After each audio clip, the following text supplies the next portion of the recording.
So prior to, I just need to read the remote meeting procedures. Now we can get started. Hold on, let me make it bigger.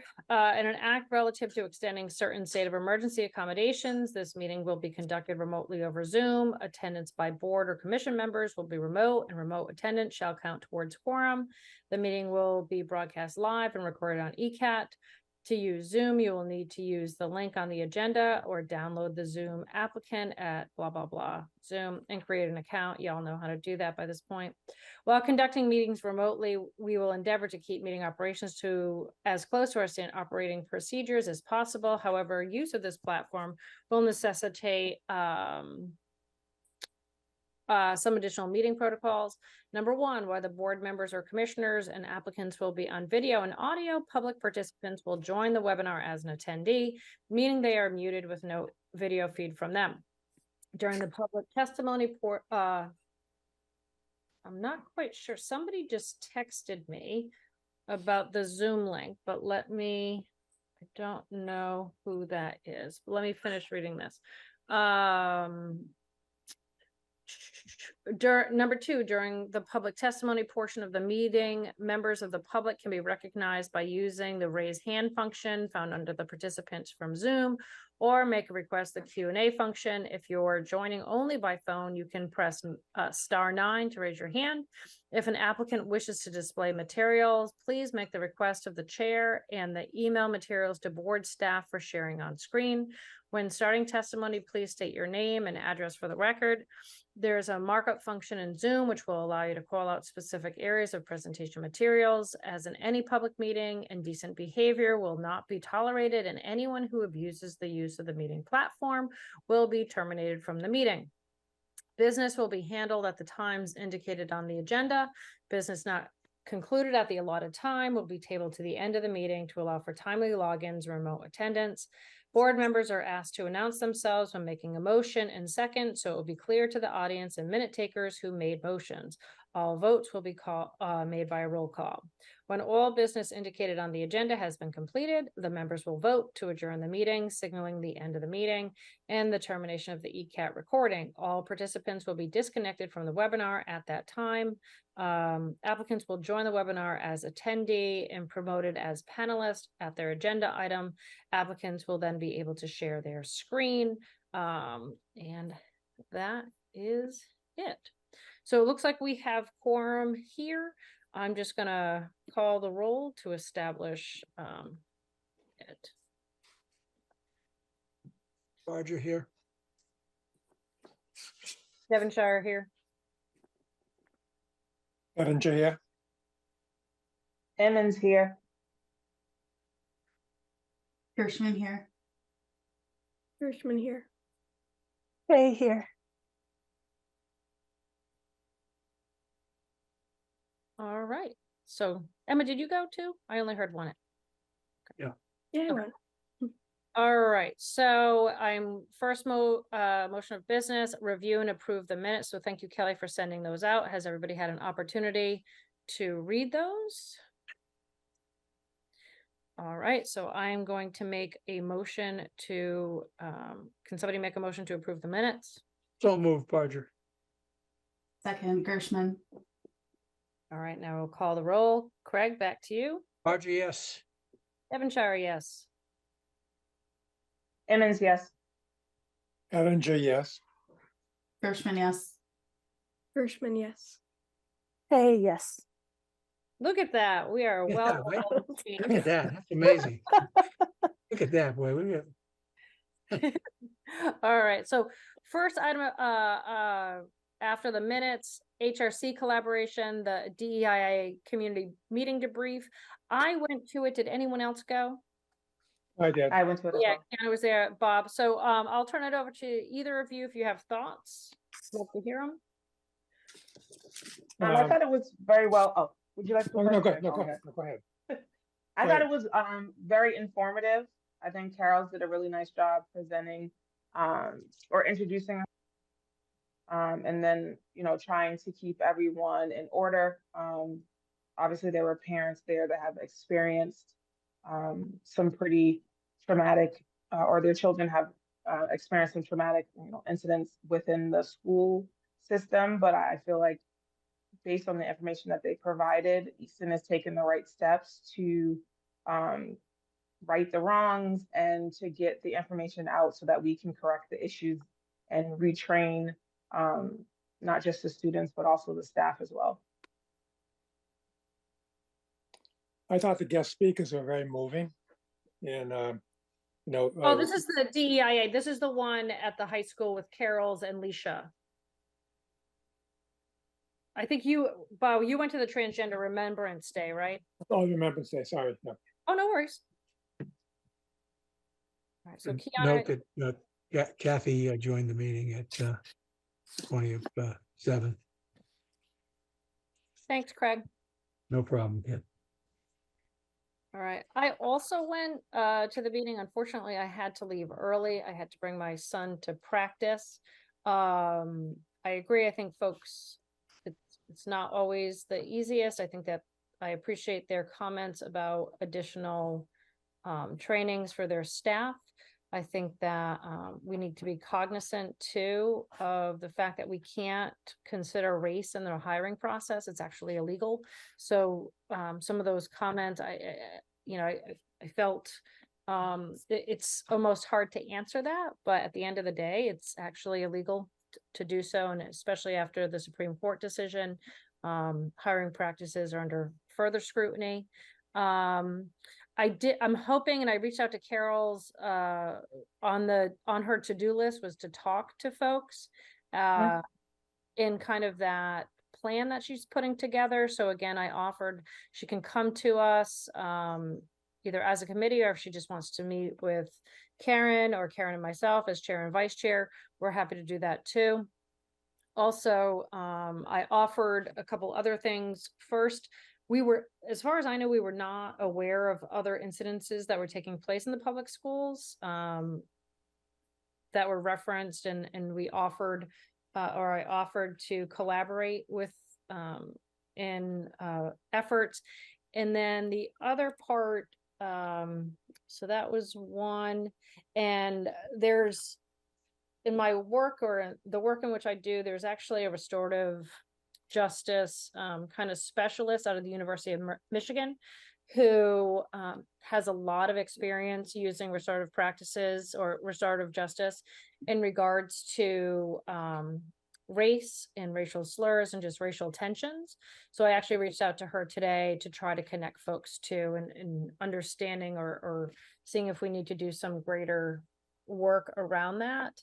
I think she has some good data about how restorative practices in many cases actually has a higher satisfaction rate than just a pure disciplinary standard too. So I thought it might be helpful for us to invite her to kind of connect with the town members. Anything else on the DEIA meeting? Just have a question for you, Beth. Sure. That the Supreme Court ruling, is there a workaround in order to be able to diversify your staff? No, it's the Supreme Court decision that Students for Fair Admission, that was really truly just about admission practices. And there's different laws that exist. So if you're a private or private business, you have to abide by the Constitution, which I'm sorry, a public business, that's the Equal Protection Clause, and Title VI. If you're a private organization, you have to abide by Title VI, because the Constitution doesn't go to you. But truly, yes, the Students for Fair Admission was just based on affirmative action in the admission process. What ended up happening in that, there's some language in the decision that says discrimination here is discrimination anywhere. And what it used to allow is for folks to kind of have a safe harbor. And while it was always a risky practice because of either what's called 1981, which is another law, the Equal Protection Act, or Title VI, or Title VII, because Title VII is employment, folks used to be able to kind of point to it and say, yeah, we kind of do it in this other area. And I think that there was not really the palate or the appetite to go after employment.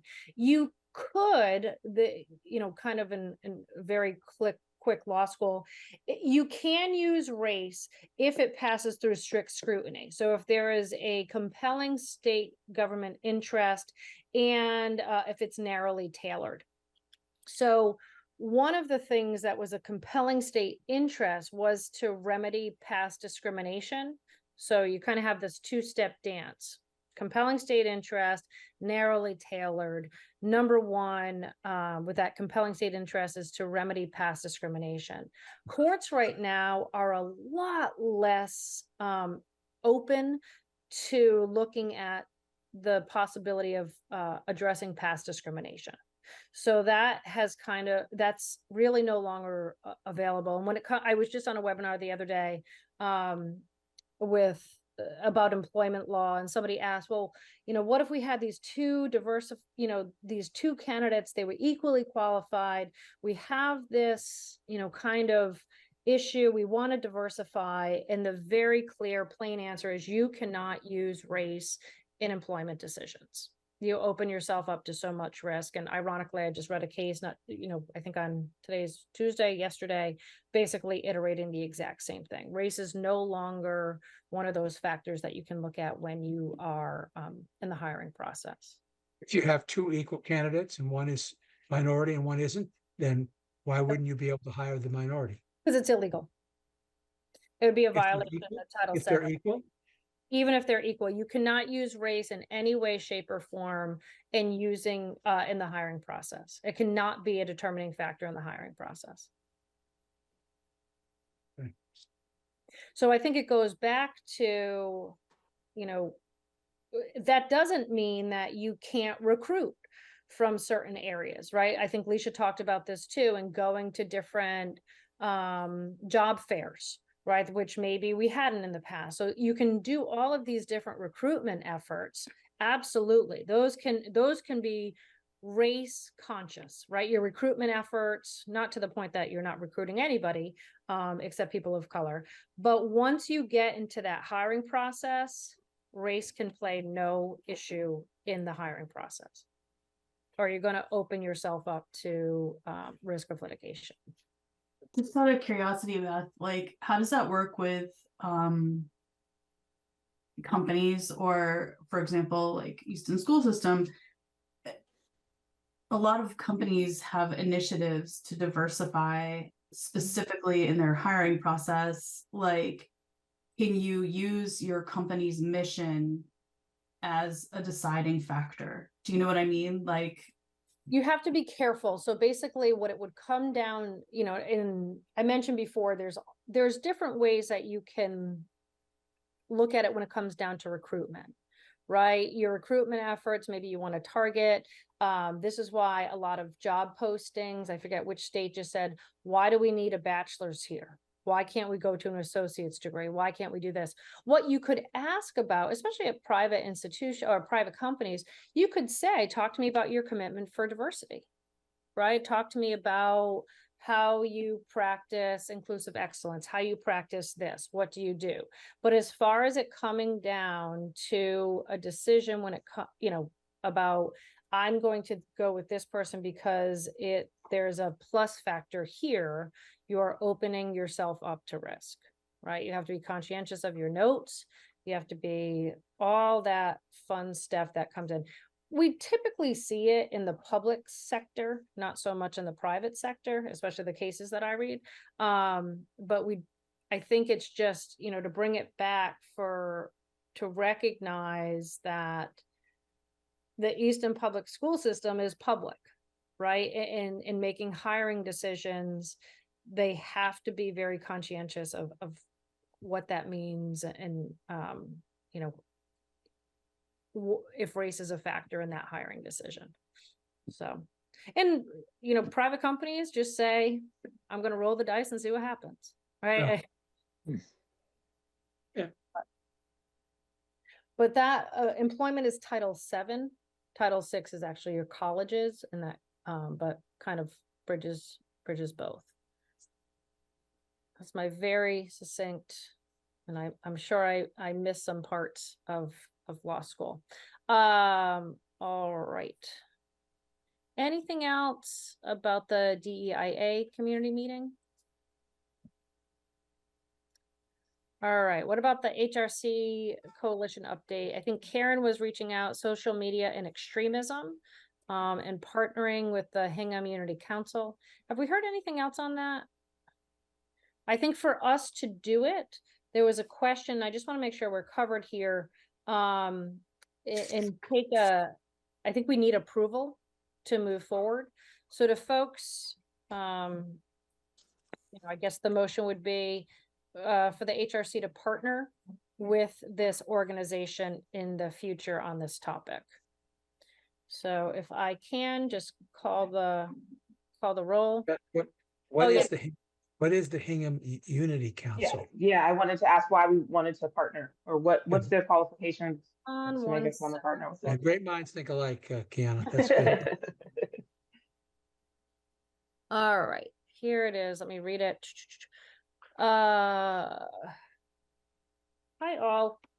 The Hingham Unity Council has secured a venue for our event on the 12th at 7. It's going to be at the Hingham Town Hall. If you want to zoom in, let me know. This is if we want to partner with them. My thought, okay, so co-hosting means, I'll read that first. Logo on marketing, request that you publicize and get some folks to attend, financial contribution if possible, which I know that we can't do. The title is social media as a lever for rising extremism today. Dr. Saban von Meering will delve into the sorry, my dog got a toy. Will delve into the revolutionary impact of social media on the spread of anti-Semitism, white supremacy, and other forms of hate, including among youth. The discussion will also offer practical strategies for individuals, groups, and institutions to combat these issues. This event is open to everybody and free of charge. We extend a special invitation to parents, urging them to attend and gain valuable insight. He's literally never played with that toy, into addressing these challenges.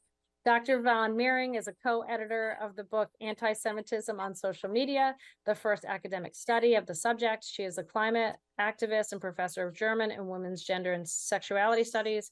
She's the director of the Center for German and European Studies and is a member of the program faculty in environmental studies at Brandeis University. So I think it would be, the request is, would we want to partner with them on this event, which takes place on the 12th? December 12th? Correct.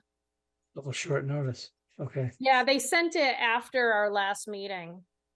What does partnering mean? That's just like putting our name on it, or do they need volunteers, or like what kind of partnership? So that's your logo or name on marketing materials, request that you publicize and try to get some folks to attend. Zoom is fine.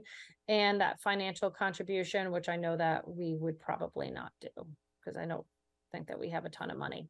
But if I wanted, as our logo would go on it and publicize, I want to make sure that we were dotting all of our I's and T's in regards to partnering.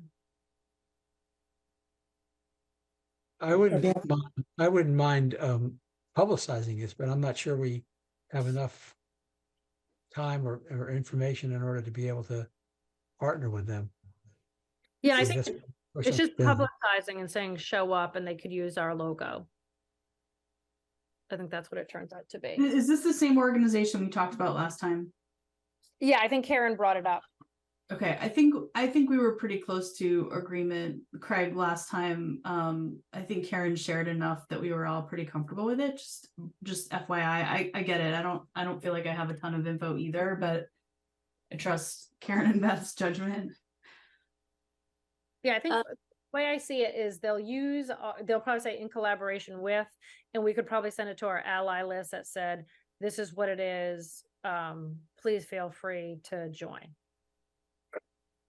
I wonder also if we should ask a representative of that organization maybe to come to our meeting next time or at some point and talk about what they do and how we can collaborate in the future. Because Hingham seems to be very active and has a lot of great ideas. So I think partnering with them would be great, but it would be helpful to know more about them. Unfortunately, I think the event happens before our meeting does, because the event is on the 12th. So do you want to do like a, yes, we'll do this and please come and meet us? Yes, that's what I think. All right, so motion to But let them use our logo and we can use the ally list to promote. Yeah, motion to approve, Gershman. Second. Eppinger. Oops. Craig, all yours. so roll call, is that what you want to do Roll now? call. Barger, yes? Devonshire, yes. Emmons, yes. Eppinger, yes. Gershman, yes. Gershman, yes. Oh, sorry, Kathy. That's okay. Foster, yes. Hey, yes. All right, so that was approved. Next, transgender remembrance. One- Oh, Kathy, yep. Let me send it out to the ally list. I need more information, the Zoom link, etc. I'll forward that. I'll talk to Karen and I'll CC you on it and then we can just circle back. Sound good? Yeah, 'cause I hope- And Beth, I need the information Flyer. too, if I can make the Tuesday meeting. I'll try. Yeah, I'm hoping that they have some sort of flyer that they can just share. So, all right, I'll do that as soon as I hang up.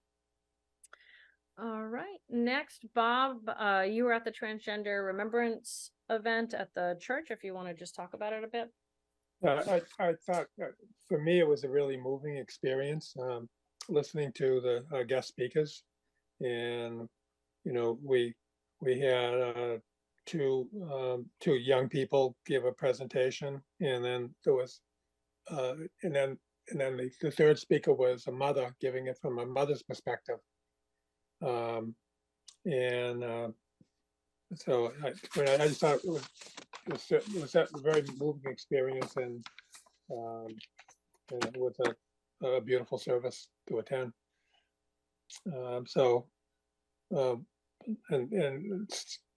Sitting there listening, I kept thinking to myself, you know, we have a long way to go and moving forward, but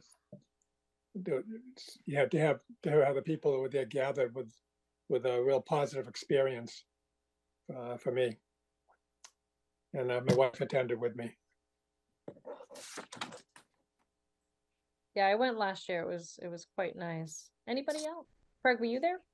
Yeah, I was, and I thought, I agree with Bob, it was very well done. I'm always so impressed with not only Reverend Polk, but with the congregation in terms of their thoughtfulness, their inclusiveness, their willingness to take on challenges that many groups won't take on. I was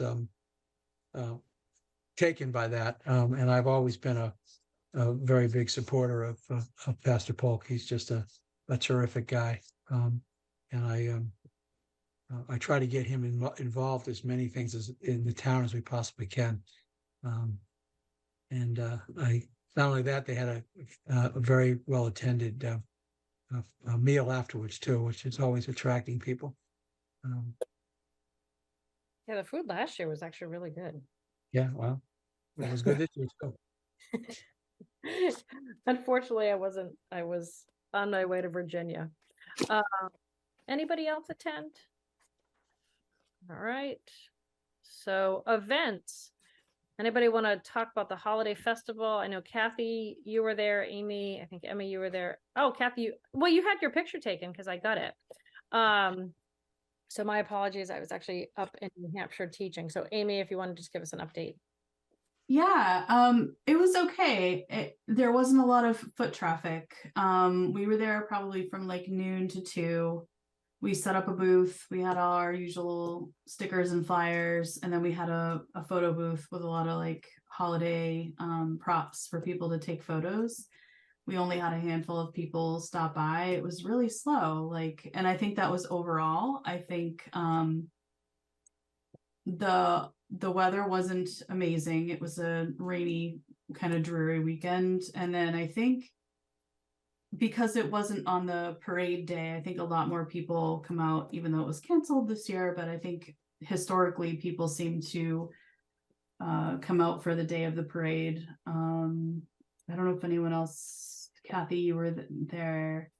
Bob, I know you were there, but just like general impression of the event itself. I don't think we did anything wrong. I was glad we were there and we had a presence. It wasn't very busy. No, it actually got busier because I ended up staying quite a while.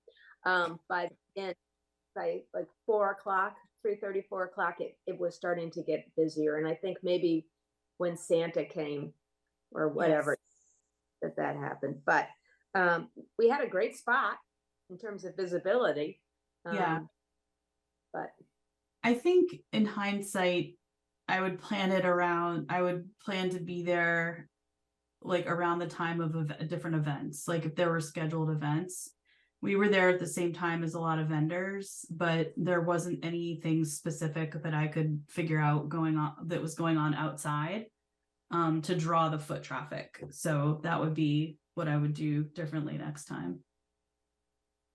And Karen and I were talking about it a little bit, and we think that maybe our thing should be the parade. And we get a lot of visibility there through town, even though it was canceled this year. But in the past, people have seen our shirts and our banner, and it's not a huge commitment. So maybe the parade is what we do for the holiday festival. But maybe we use the photo booth at the sheep pasture next year. But anyway, that was my impression. the other thing is there's a lot of little kids. And so something more specific, art kinds of things that brings in kids is a little bit more popular. Just because those people that were just down below you guys, they had a lot of lollipops, and at coloring table, they got a few more kids and in interest. And I think that if we're going to do that, we should think about it. I think attending the parade is a good idea.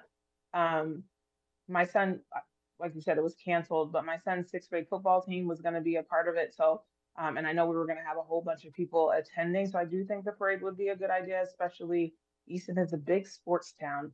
And I think maybe incorporating something with athletics would be awesome as well, just because between the middle school and the high school, the parents will definitely come when their children have to attend. Yeah, there actually were some sports athletic groups there. There were a couple of, but I agree that the parade is what draws the foot traffic, period.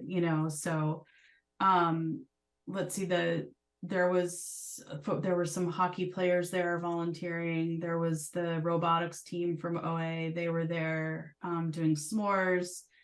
The gymnastics, it was OA gymnastics, I think, that had that table you were mentioning, Kathy, with the coloring pages and the candy.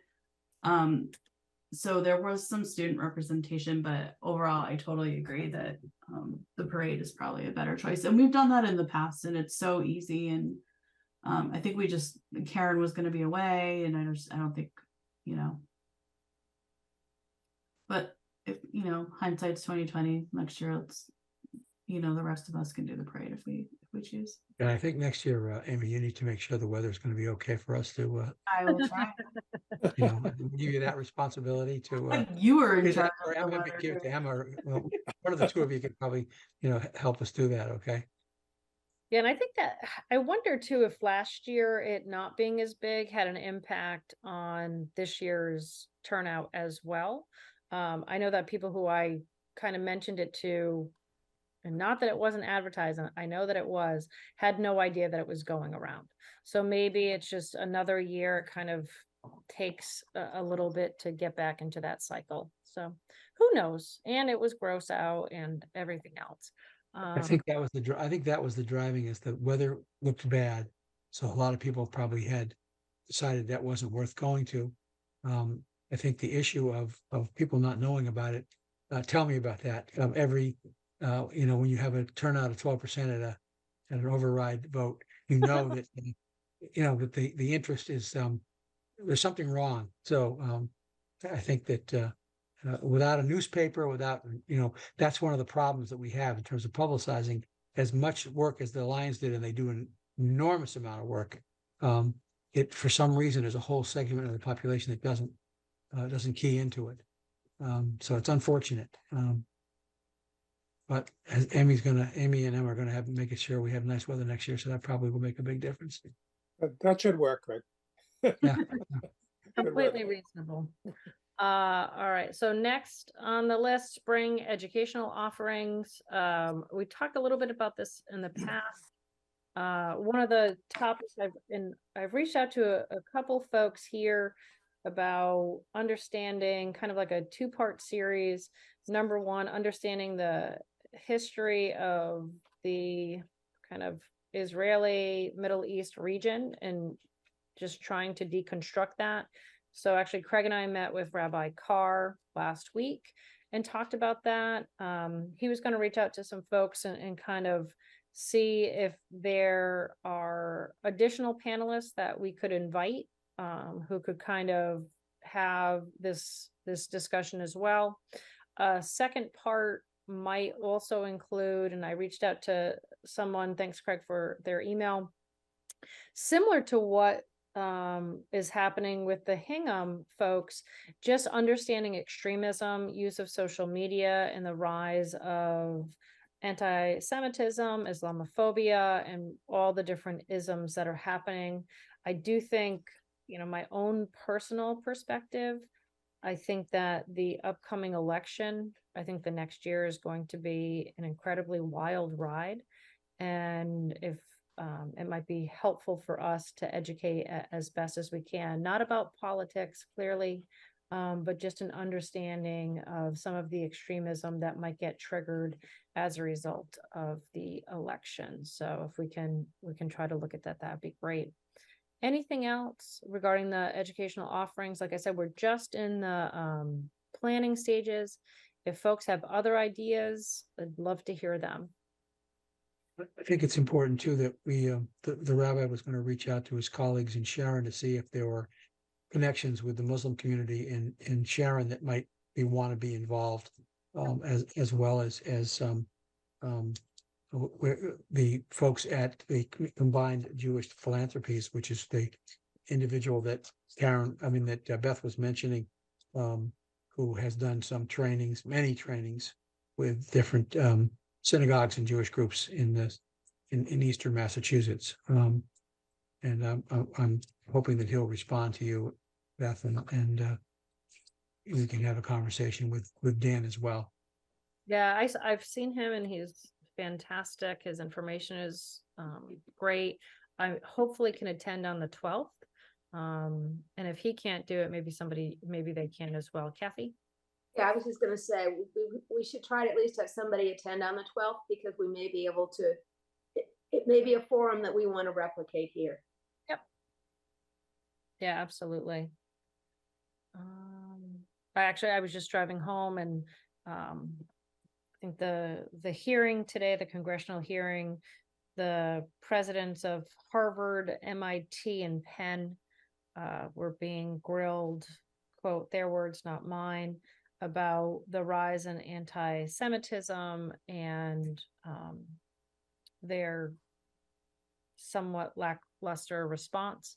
But we've also seen a rise in Islamophobia as well. So, and I think some of the DEI offices that are on campus, I don't think, and there's some data that's out there and there's some articles, most of those have not been focusing on these efforts in regards to religion or and they've been focused on race or gender. So this is another area for DEI offices as well. So anything else about the spring educational offerings? Again, if you have ideas, please shoot those over to Karen, things that we want to plan for the spring. That'd be great. I have like a mini update / Oh, awesome. recommendation. I think it was 2 meetings ago, I mentioned like Active Minds and like a mental health one if we wanted to do that. I have a meeting with them next week. They have not said whether they would even be willing to or not. It's more of like a brainstorming thing. So if anyone wants to like recommend a certain idea or something, I can definitely bring it up to them. Again, no guarantee that they'll say yes to it or want to participate. Like, I don't know what it entails yet, but that will be next week if anyone wants to add anything. And what group is that again, Emma? It's Active Minds. It's a club at OA. They are like the mental health like awareness club pretty much. They do a couple events here and there at the school.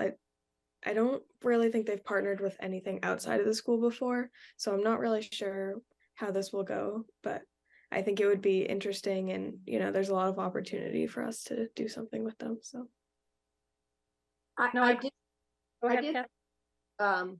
whatever thing we develop, we should do it in partnership with other organizations or groups, because I think that will also be able to capitalize on a larger audience. And I had Yeah, I'm sorry, go ahead. I had a brief conversation with Dr. Cabral about in the future with the DEIA committee, making sure that additional representatives are there as well. So Emma, this might be a great opportunity for you, right? Making sure that folks with disabilities are represented, the DEIA committee, just as I mentioned before, we need to make sure that we're taking that broad brush into all quote protected classes. So this might be a perfect place for you to reach out to Carol's and just say, how can we partner? This is something there too, but that's great. yeah, definitely.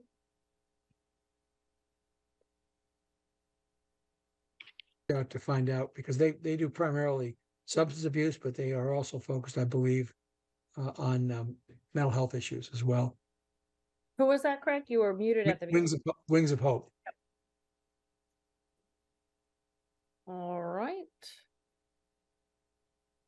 Amy, if there's additional, so Emma, that'd be great if you can just shoot an email over to Karen and just give her an update as to what's that. If you need Carol's email, I can give that to you too. Just shoot me an email and I can send it. So Amy, do you have any updates about the Pride event? I do not. I know that Karen was going to meet with Connor about some other stuff. I'm not sure. I don't think they got a chance to discuss it, but the only other thing on the table was I didn't do this yet, but reaching out to some other Pride planners to see if they wanted to partner. Nothing new. All right, we certainly have time. Emma, Amy, I just have one question. Yeah. Is there any chance that if we reached out to the board at NRT that they would meet with us and reconsider their decision? Yeah, I think they would meet with us. I don't know if they would reconsider or not.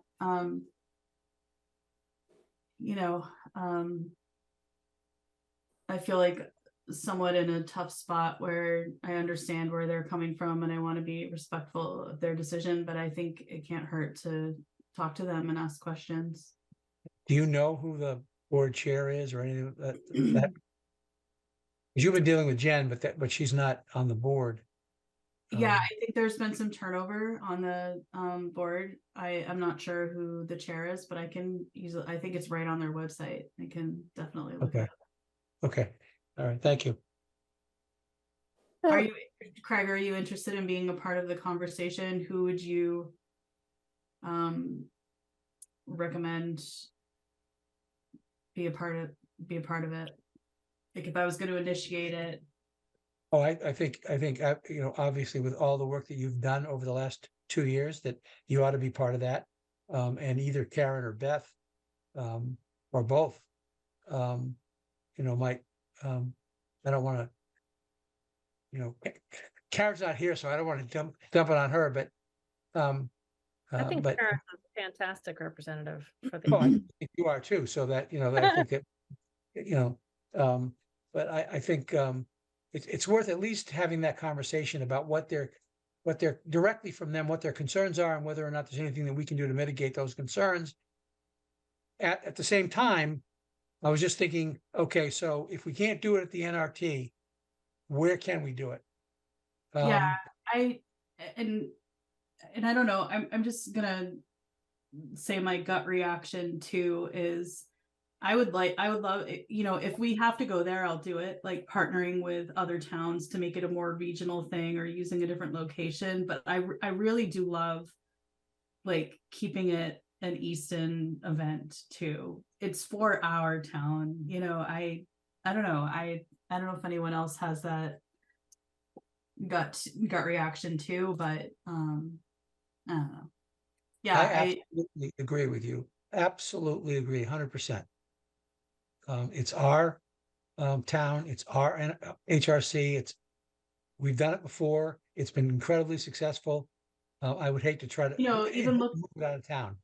even looking at the holiday fest, like, is it? I'm wondering if the town would be willing to help, or Oak Sames Hall, just like sort of the same location. I don't know, just an idea. I don't know. I think there's lots of conversations to be had. We can. I agree. I agree. I think that one of the issues you have with Oak Sames is parking, Yeah. accessibility. You know, I was just trying to think about what other sites, both public and private, that, you know, might be, and when you run into a situation, for example, if you wanted to do it if we were to ask the Lutheran church if they were willing to host it, they got space around their church, but there's no parking. I mean, there's parking, but if you park there, you take away a lot of the space. Right. So that's one of the issues, you know. But I for one would think we could at least try to have an opportunity to have a discussion with the NRT board about their concerns, and maybe we agree, okay, fine, we can't do it there. Let's move on. Meanwhile, looking at other sites. So the NRT chairperson is Dennis Lindgren. Can you spell that last name for me, Karen? Lindgren. First name Dennis.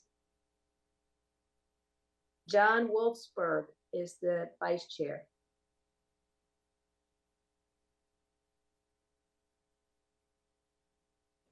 Can't say either one of them. I don't. So their board is listed on their site, so it's easy. All right, I can look it up. Thank you. Yeah, I'm happy to meet with folks too. I'm sure Karen would be as well. So yeah, a spot that's as perfect for the event as the NRT has been, but we can keep looking.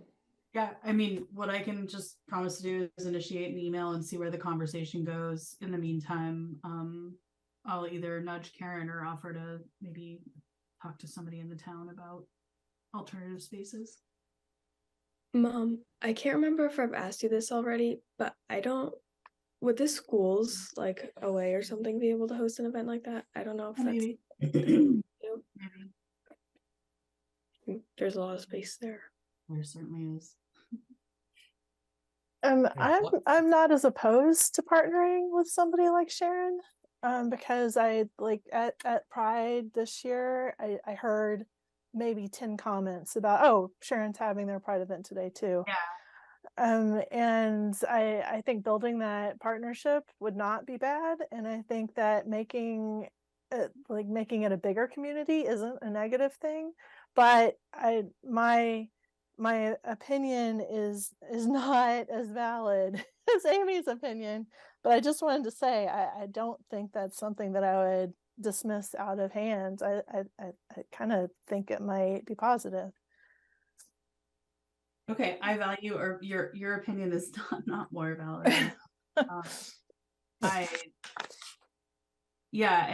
have a contact.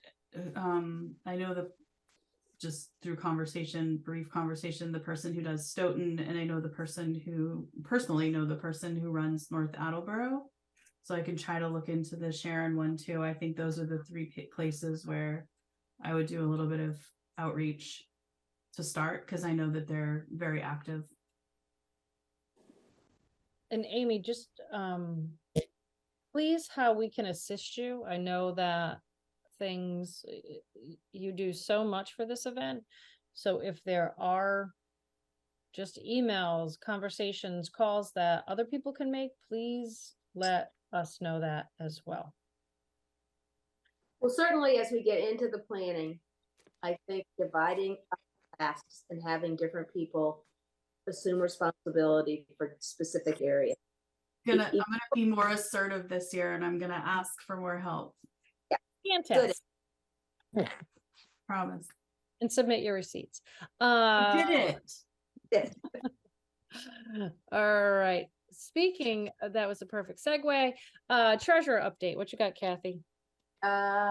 We have approximately, I will say, $3,302 in our account. I did order, I think, 25 more t-shirts.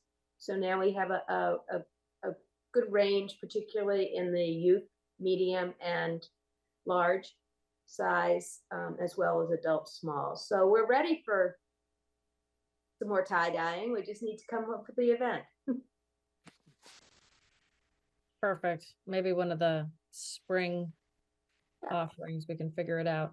Website update. Any updates? No updates. Okay. I'm like, I don't do it, the website. I don't see any members from the public. So anything else for the good of the order? I'm sorry, what, anything else for what? For the good of the order, sorry. That's usually how I end my meetings. It's a habit, Craig. I didn't quite understand what you were saying, but okay, now I get it. Now I get it. Just curious, Tiana and Bob, what are your initial impressions of now that you've been through 2 meetings with the HRC? I'll put you on the spot, both of you. So You definitely put us on the spot. yeah, so I'm definitely enjoying myself in regards to like with the holiday festival. If I wasn't a part of this committee, I had no idea that it was going on. So I don't know if in regards to advertising, if we, how we can help to get the word out. Because there's a lot of things. If my kids didn't bring home like these little flyers, like for the tricentennial. But the only reason I was aware of it is because another meeting that I was a part of and they mentioned it. And then when I saw the flyer, I was like, oh, that's what he's talking about.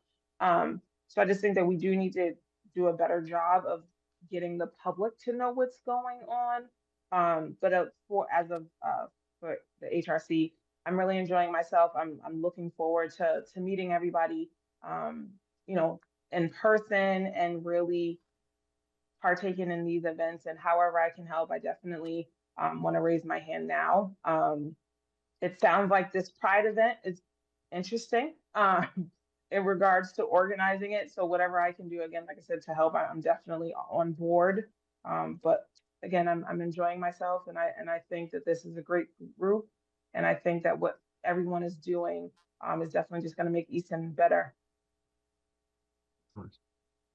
Yeah, and I'd like to start off by saying what a great group of people.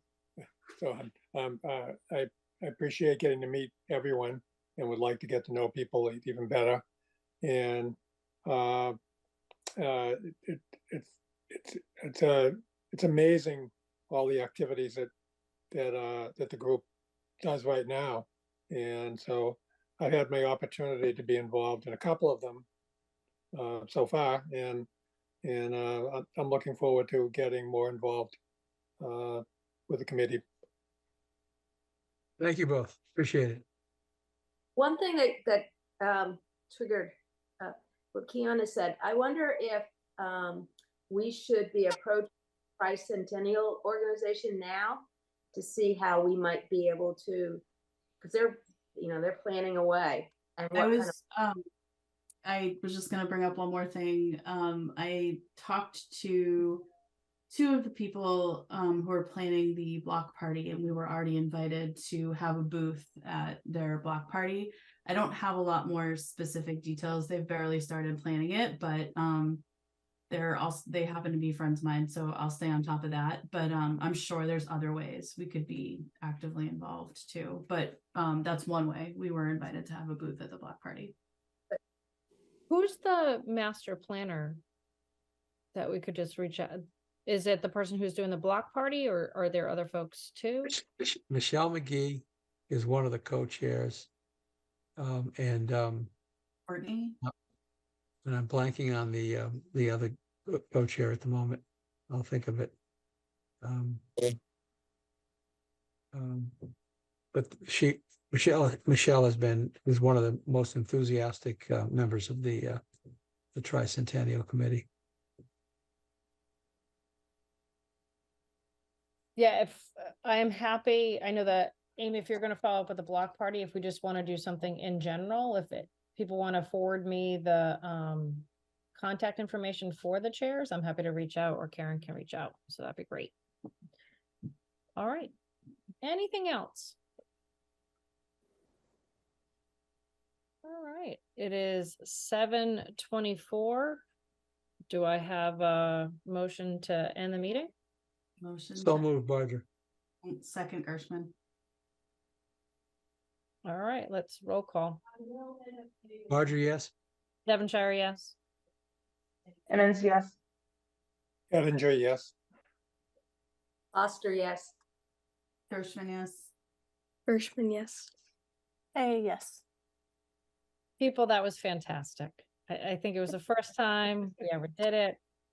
I'm wiping tears of joy. All right. You I- guys should do that. There's also a very good chance that my dog has eaten something because he's incredibly quiet. So I'm going to log off and I'll see you in about a month. Oh, wait, the Yep. next meeting is Tuesday, 1/9. We all good with that? Happy holidays, everybody. Happy holidays. Take care. Happy Happy holidays. holidays. Thank you. Bye.